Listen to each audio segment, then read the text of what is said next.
Kapin 50 na ang ihap sa mga buhing baboy nga gipailawom sa kaling sa pipila ka lugar sa Sultan Kudarat Province tungod sa African Swine Fever o ASF.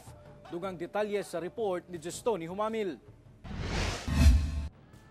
Base sa ulahing datos gikan sa Provincial Veterinary Office sa Sultan Kudarat, may kabat na sa 57 ka mga buhing baboy ang gipailawom sa kaling gikan sa upat ka mga lugar sa probinsya tungod sa kaso sa African Swine Fever o ASF. Kini mao ang mga lungsod sa Bagong Bayan, Isulan ug Colombio, lakip ang Tacorong City. Sumala sa PVET Sultan Kudarat, posible pang madungagan ang ihap sa mga baboy nga mapailawom sa kaling.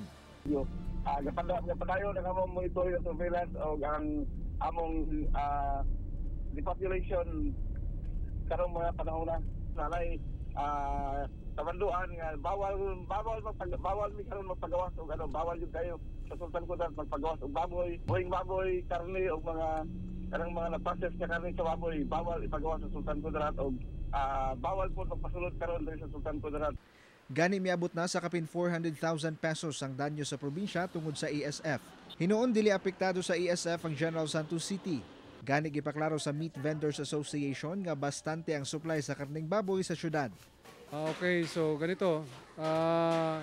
ASF issue sa ibang bayan hindi makakaapekto sa atin dito sa Jansan kasi nga tayo ay self-sufficient. Ang baboy natin galing dito mismo sa ating mga farm raiser. So walang disturbance sa supply. Nagpabiling ubusab ang presyo sa karneng baboy sa public market nga naa sa 350 pesos per kilo ang unod.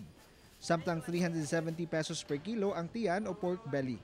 Ang presyo actually bumaba na ng mga 10 to 20 pesos per kilo dahil number one reason talaga hindi ang ASF.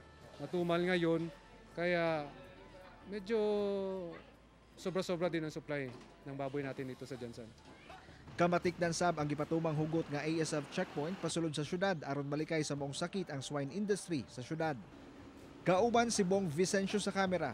Ako si Jess Tony Humamil para sa One Mindanao.